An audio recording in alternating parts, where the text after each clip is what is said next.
लोकसभा चुनाव में ताकत दिखाएगी बसपा। जातीय मतों के ध्रुवीकरण में लगी मायावती। जिस जाति की संख्या भारी, मायावती ने चुना उसी का प्रत्याशी। राजग और इंडी गठबंधन से दूर बहुजन समाज पार्टी खामोशी से लोकसभा चुनाव में ताकत दिखाने की रणनीति पर आगे बढ़ रही है। पार्टी प्रमुख मायावती दलित समाज के साथ अन्य जातीय मतों के ध्रुवीकरण की सोशल इंजीनियरिंग फॉर्मूले पर सीट जीतने की गणित को महत्व दे रही है। टिकट देने का सूत्र तय हुआ है कि जिस जाति की संख्या भारी उसी का हो बसपा प्रत्याशी। 5 सीटों पर प्रत्याशियों की घोषणा में इसका साफ संदेश दिखाई दिया है।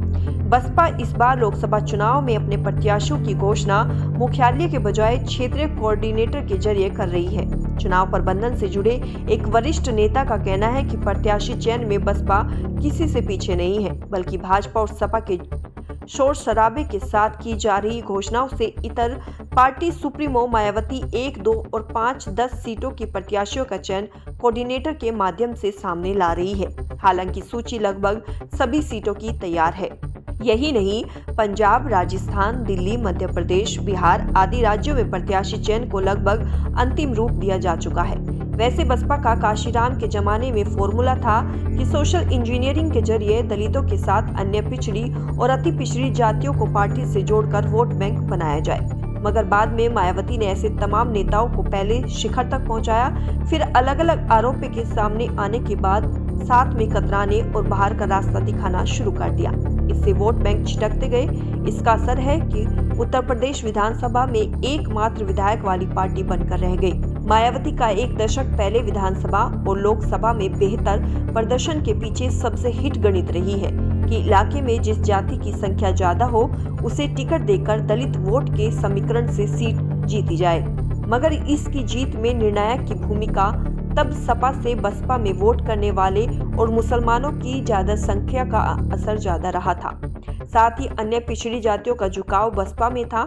एक दशक से मोदी जादू के दौर में ओबीसी जातियों का समीकरण सपा और बसपा दोनों से बिगड़ गया है।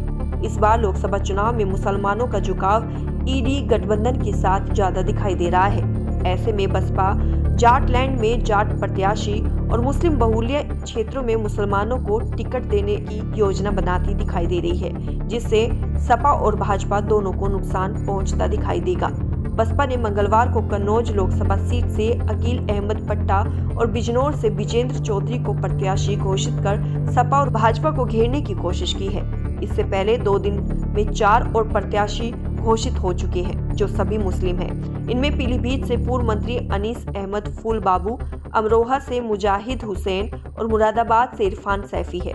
इससे अंदरखाने जहां भाजपा नेता खुश है, तो वहीं सपा कांग्रेस गठबंधन नेताओं की चिंता बढ़ती दिखाई दे रही है। 2014 में भी बसपा ने अकेले चुनाव लड़ा था, जिसका फायदा बीजेपी को मिला और मुरादाबाद मंडल की सभी 6 सीटों पर जीत दर्ज की थी। जबकि 2019 में बसपा सपा के गठबंधन से मुकाबला करने उतरी भाजपा मंडल में खाता भी नहीं खोल पाई थी।